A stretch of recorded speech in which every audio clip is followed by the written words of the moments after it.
Hi children, in the previous class, I have given you the information related to the policies related to the event management.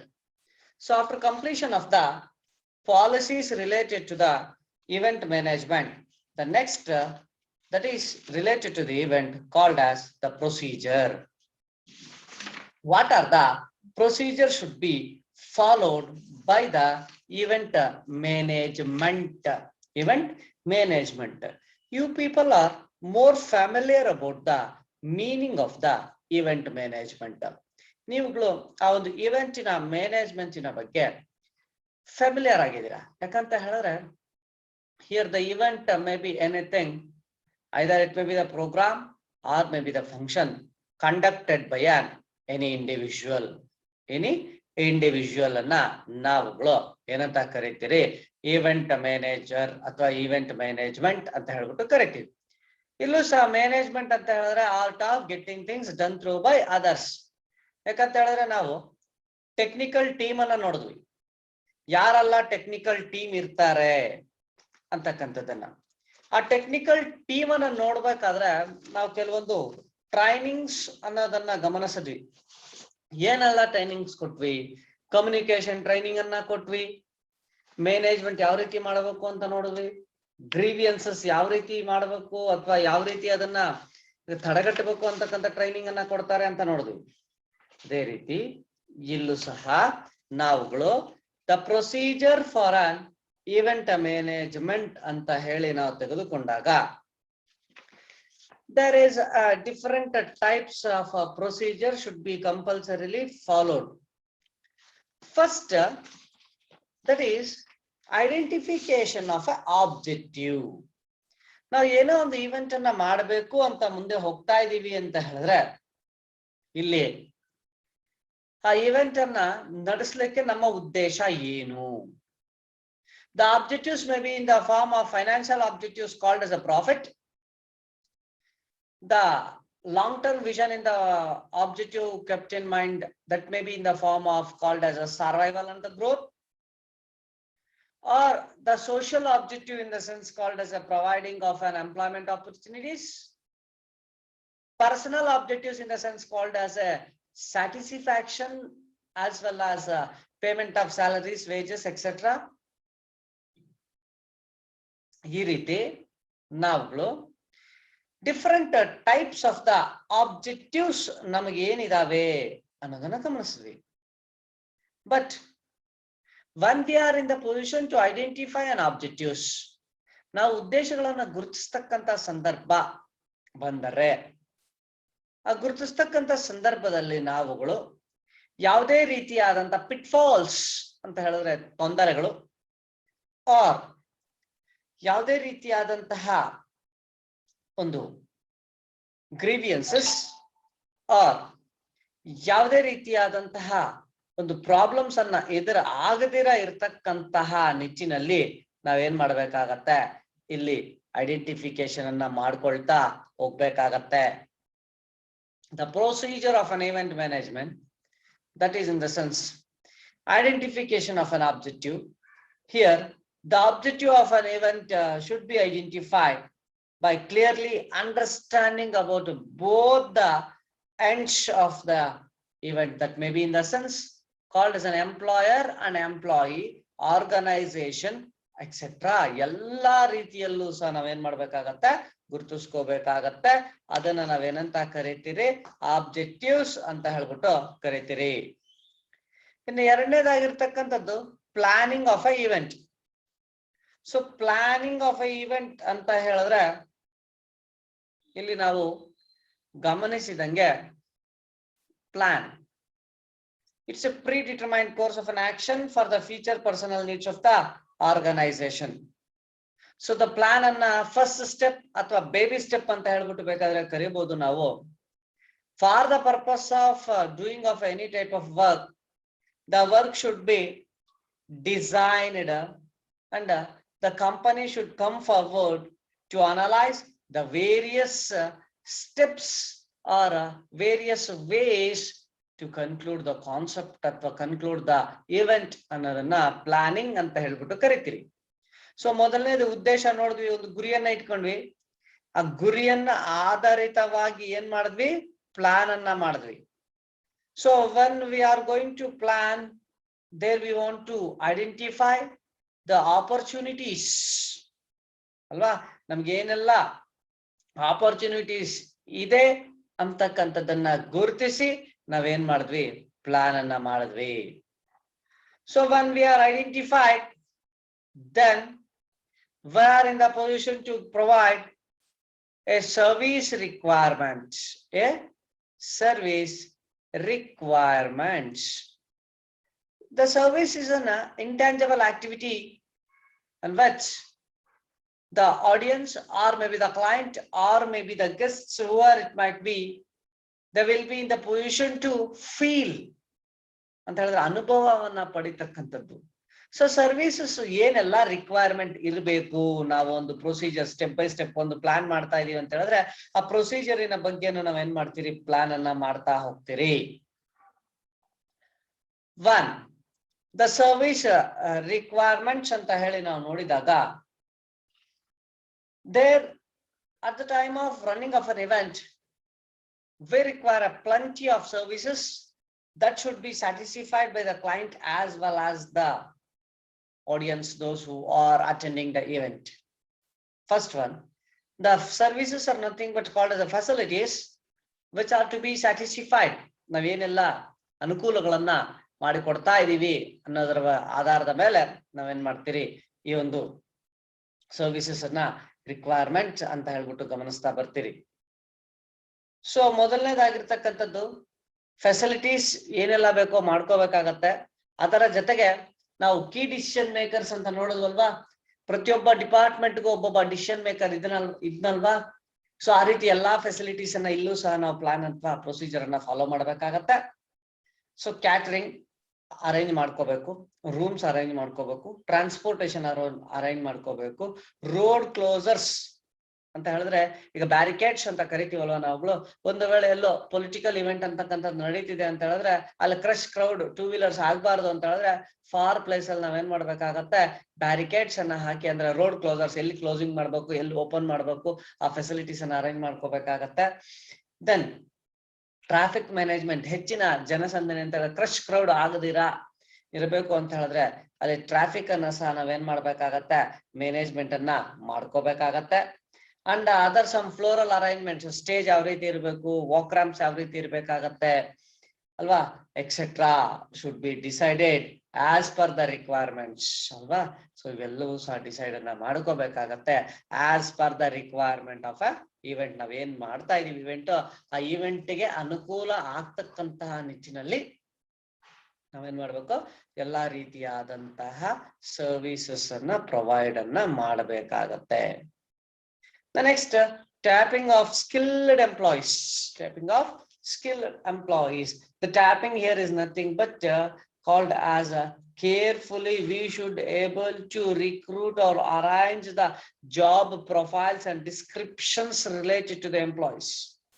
ನಮ್ಮಲ್ಲಿ ಏನ್ employees ಬೇಕು ಅವರ profile ಯಾವ ರೀತಿ ಇರಬೇಕು, ಅವರ ಜಾಬ್ ಯಾವ ರೀತಿ ಇರಬೇಕು, ಸ್ಕಿಲ್ಸ್ ಯಾವ ರೀತಿ ಇರಬೇಕು ಅನ್ನೋದರ ಬಗ್ಗೆ ನಾವೇನ್ ಮಾಡ್ಬೇಕಾಗತ್ತೆ, ಸ್ಕಿಲ್ಡ್ ಎಂಪ್ಲಾಯೀಸ್ ಅನ್ನ ಅವರವರ ಒಂದು ನಾಲೆಡ್ಜ್ಗೆ ತಕ್ಕಂತೆ ನಾವೇನ್ ಮಾಡ್ಬೇಕಾಗತ್ತೆ, ಕೆಲಸಗಳನ್ನ ನಿಭಾಯಿಸಲು ಕೊಡಬೇಕಾಗತ್ತೆ.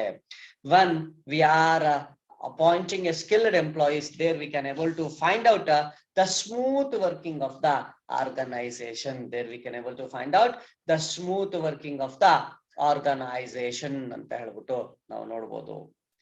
See here, when you are going to start up event, there we want to bifurcate the employees under the teams.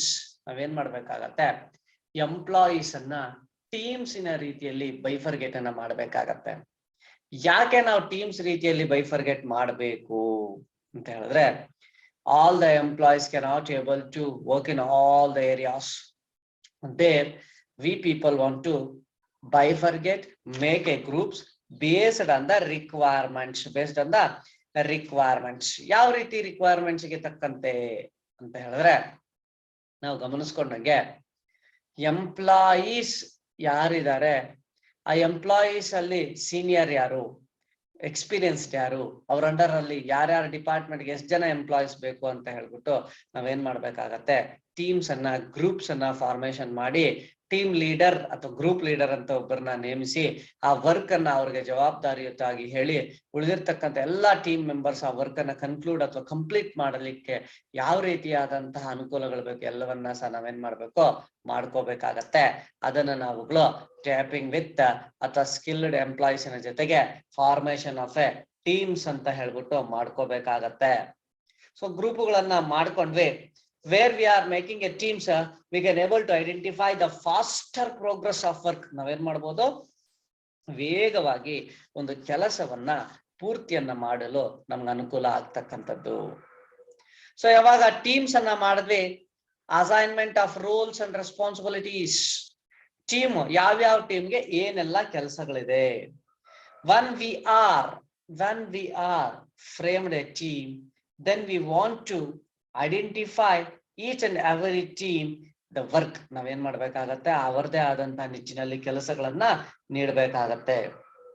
So ಆ ಕೆಲಸಗಳು ಮ್ಯಾನೇಜರ್ಸ್ ಆಗಿರ್ತಕ್ಕಂಥವ್ರು based on the levels, top middle low ಅಂತ ಬರ್ತದಲ್ವಾ, ಆ ರೀತಿಯಲ್ಲಿ ಡೈರೆಕ್ಟರ್ಸ್ ಯಾರು, ಕೋಆರ್ಡಿನೇಟರ್ಸ್ ಯಾರು, supporting staff ಯಾರು, ಟೆಕ್ನಿಕಲ್ ಸ್ಟಾಫ್ ಯಾರು ಅಲ್ವಾ. ನಿಮ್ಮನ್ನ ಬೇಕಾದ್ರೆ who are the technical staff ಅಥವಾ lease the types of technical staff ಅಂತ ಹೇಳಿದ್ರೆ ಇವ್ರೆ. ಇದನ್ನ ಬೇಕಾದ್ರೆ ನೋಟ್ಸ್ ಕೊಟ್ಟಾಗ ನೀವು ಅಂಡರ್ಲೈನ್ ಮಾಡ್ಕೋಬೇಕಾಗತ್ತೆ. ಟೆಕ್ನಿಕಲ್ ಸ್ಟಾಫ್ ಎಲ್ಲರೂ ಸಹ ಅಂದ್ರೆ ಕೊರಿಯೋಗ್ರಾಫರ್ಸ್ ಆಗಿರ್ಬೋದು, ಆರ್ಟಿಸ್ಟ್ ಆಗಿರ್ಬೋದು, ಕ್ಯಾಟರಿಂಗ್ ಮ್ಯಾನೇಜರ್ಸ್ ಆಗಿರ್ಬೋದು, ಲೈಟಿಂಗ್ ಆಪರೇಟರ್ಸ್ ಆಗಿರ್ಬೋದು, ಸೌಂಡ್ ಆಪರೇಟರ್ಸ್ ಆಗಿರ್ಬೋದು, ಡೈರೆಕ್ಟರ್ಸ್ ಆಗಿರ್ಬೋದು ಅಲ್ವಾ. ಇವರೆಲ್ಲರೂ ಸಹ ಟೆಕ್ನಿಕಲ್ ಸ್ಟಾಫ್ ಅಲ್ವಾ. ಅವರಿಗೆ ಯಾರ್ಯಾರಿಗೆ ಯಾವ ರೀತಿ, ಈಗ ನೋಡಿ ನಾವು ಕೊರಿಯೋಗ್ರಫಿ ಅಂತ ಹೇಳಿದ್ರೆ ಅಲ್ಲಿ ಏನ್ ಯಾವ ರೀತಿ ಒಂದು ಪ್ರೋಗ್ರಾಮ್ ಅನ್ನ ಕೊರಿಯೋಗ್ರಫಿ ಮಾಡ್ಬೇಕು ಅನ್ನೋದನ್ನ ಅವ್ರಿಗೆ ಜವಾಬ್ದಾರಿ. ಕ್ಯಾಟರಿಂಗ್ ಅಂತ ಹೇಳಿದ್ರೆ ಊಟಕ್ಕೆ ಸಂಬಂಧಪಟ್ಟಂತ ಜವಾಬ್ದಾರಿ. ಲೈಟಿಂಗ್ ಆಪರೇಟರ್ಸ್ ಅಂದ್ರೆ ಎಲ್ಲೆಲ್ಲಿ ಫೋಕಸಿಂಗ್ ಅಥವಾ ಯಾವ ರೀತಿ ಡಿಸೈನ್ಸ್ ಮಾಡ್ಬೇಕು ಅಂತ ಅವ್ರಿಗೆ, ಅಂದ್ರೆ ಅವರವರ ಟ್ಯಾಲೆಂಟ್, ಅವರವರ ನಾಲೆಜ್, ಅವರವರ ಎಜುಕೇಶನಲ್ ಬ್ಯಾಕ್ ಗ್ರೌಂಡ್ಗೆ ತಕ್ಕಂತೆ ಏನ್ ಮಾಡ್ಬೇಕು, ಗ್ರೂಪ್ ಮಾಡಿರ್ತೀವಲ್ವಾ, ಆ ಗ್ರೂಪ್ಗೆ ಆ ಕೆಲಸವನ್ನ ಕೊಡಬೇಕಾಗತ್ತೆ. Then after the responsibilities are assigned, ಎಲ್ರಿಗೂ ಸಹ ತಮ್ಮದೇ ಆಗಿರ್ತಕ್ಕಂಥ ಜವಾಬ್ದಾರಿಗಳನ್ನ ಕೊಟ್ಟ ನಂತರ ನೆಕ್ಸ್ಟ್ ನಾವೇನ್ ಮಾಡ್ಬೇಕಾಗತ್ತೆ, check list of an event. So here the check list ಅನ್ನತಕ್ಕಂಥದ್ದು ಇಂಪಾರ್ಟೆಂಟ್. ನಿಮ್ಗೆ 2 ಮಾರ್ಕ್ಸ್ ಕೇಳ್ತಾರೆ. What is a check list?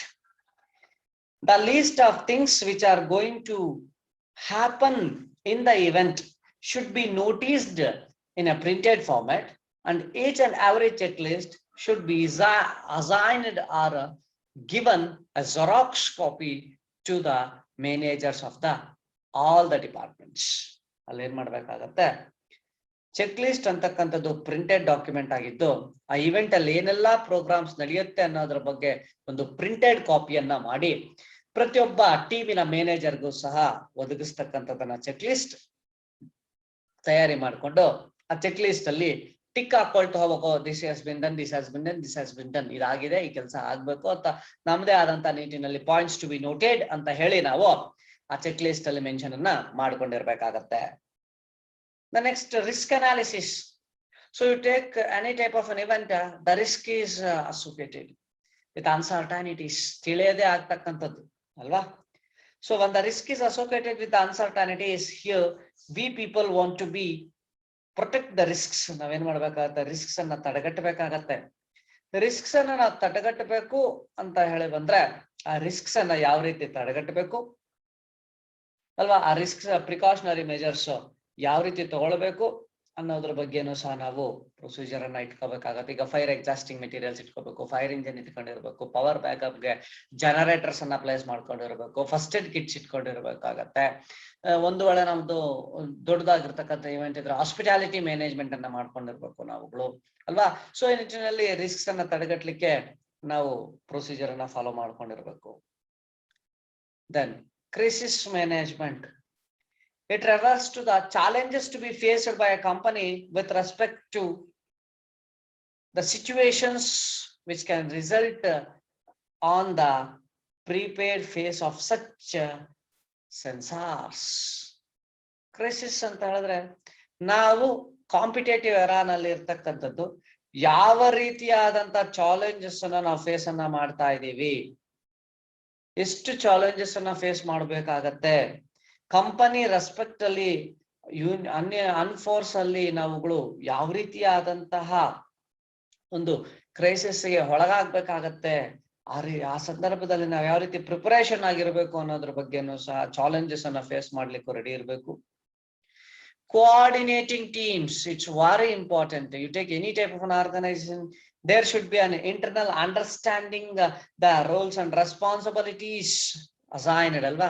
ಇವಾಗ ರೋಲ್ ನೀನು ಕೊಟ್ಟಿದರೆ ನನ್ ಕೆಲಸ ಅಲ್ಲ ಅವನ್ ಮಾತ್ರ ಅಂತ ಹೇಳಿ ಅವನಿಗೆ ತೋರಿಸ್ತಕ್ಕಂಥದ್ದು, ರೆಸ್ಪಾನ್ಸಿಬಿಲಿಟಿ ನಂದಲ್ಲ, ಆ ರೀತಿ ಇರಬಾರ್ದು. ಒಂದು ವೇಳೆ if any mistakes arises by the other team, there all the employees should come forward and manage the coordination, internal understanding between the one person to another person. That may be in the sense called as a mutual understanding for the purpose of reaching of a final goal. ಕೊನೆಯಾಗಿರ್ತಕ್ಕಂಥ ಗುರಿಯನ್ನ reach ಮಾಡ್ಬೇಕು ನಾವು ಅಂತ ಹೇಳಿದ್ರೆ ನಾವೇನ್ ಮಾಡ್ಕೊಂಡಿರ್ಬೇಕು, ಇಲ್ಲಿ ನಮ್ಮದೇ ಆದಂತಹ ನಿಟ್ಟಿನಲ್ಲಿ ರೆಸ್ಪಾನ್ಸಿಬಿಲಿಟೀಸ್ ಅನ್ನ ನಾವು ಮ್ಯಾನೇಜ್ ಅನ್ನ ಮಾಡ್ಬೇಕಾಗತ್ತೆ. Next, monitoring the efforts of a company, what we are designed called as a policy, that should be strictly followed and it should be run in a chronological order ಅಂತ ಹೇಳಿದ್ರೆ step by step activities ನಡಿಬೇಕು ಅಂತ ಹೇಳಿದ್ರೆ ಆ step by step correct ಆಗಿ ನಡಿಲಿಕ್ಕೆ ಯಾವ ರೀತಿ monitoring ಅಂತ ಹೇಳಿದ್ರೆ ನೋಡ್ಕೊಳ್ಬೇಕು, ಅದನ್ನ ಪ್ರೊಸೀಜರ್ ಅನ್ನ ನಾವು ಫಾಲೋ ಮಾಡ್ಬೇಕಾಗತ್ತೆ. Then outcome analysis. Here the company has to analyze the results or outcome after the successful completion of an event. Feedback report ಅಂತ ಹೇಳ್ತೀವಲ್ಲ ನಾವುಗಳು, ಆ ಫೀಡ್ಬ್ಯಾಕ್ ರಿಪೋರ್ಟ್ ಅನ್ನ ನಾವೇನ್ ಮಾಡ್ಬೇಕಾಗತ್ತೆ, ಅದನ್ನ ನಾವು ಔಟ್ಕಮ್ ಅನಾಲಿಸಿಸ್ ಅಂತ ಹೇಳ್ಬಿಟ್ಟು ಕರಿತೀರಿ. ಔಟ್ಕಮ್ ಅನಾಲಿಸಿಸ್ ಅನ್ನ ಮಾಡ್ತೀವಿ. Either the client has satisfied or not, or the audience are satisfied or not ಅನ್ನೋದ್ರ ಬಗ್ಗೆ ಒಂದು ಮಾಹಿತಿಯನ್ನ ಪಡ್ಕೊಂಡು ಅದರ ಬಗ್ಗೆ ರಿಪೋರ್ಟ್ ಅನ್ನ ತಯಾರನ್ನ ಮಾಡ್ತೀರಿ. Here the periodic reporting to the higher manager related to the project or overall performance of event. Overall ಆಗಿ ನಮ್ಮ ಏನ್ ಇವೆಂಟ್ ನಡೆಸಿದೀವಿ, ಆ ಇವೆಂಟ್ ಯಾವ ರೀತಿ ಇದೆ ಅನ್ನೋದ್ರ ಬಗ್ಗೆ ರಿಪೋರ್ಟ್ ಒಂದು ಮಾಹಿತಿಯನ್ನ ತಯಾರನ್ನ ಮಾಡ್ಕೋಬೇಕು. ತಯಾರನ್ನ ಮಾಡ್ಕೊಂಡು ಇವ್ಯಾಲ್ಯೂಯೇಷನ್ ಅನ್ನ ಮಾಡ್ಕೋಬೇಕಾಗತ್ತೆ. Then the self assessment. The self assessment ಅಂತ ಹೇಳಿ ನಾವು ತೆಗೆದುಕೊಂಡಾಗ ಅದನ್ನ ನಾವು ಸ್ವಾಟ್ ಅನಾಲಿಸಿಸ್ ಅಂತ ಹೇಳ್ಬಿಟ್ಟು ಕರಿತೀವಿ. ಸ್ವಾಟ್ ಅನಾಲಿಸಿಸ್ ಅಂತ ಹೇಳಿದ್ರೆ ಸ್ಟ್ರೆಂತ್ಸು, ವೀಕ್ನೆಸಸ್, ಆಪರ್ಚುನಿಟೀಸು, ಥ್ರೆಟ್ಸ್ ಅಲ್ವಾ.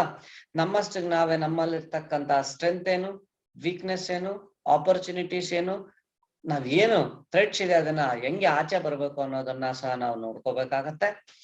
ದೆನ್ ಫೈನಲ್ ಆಗಿ ನಾವುಗಳು ರಿವಿಷನ್ ಆಫ್ ಎ ಪ್ರೊಸೀಜರ್.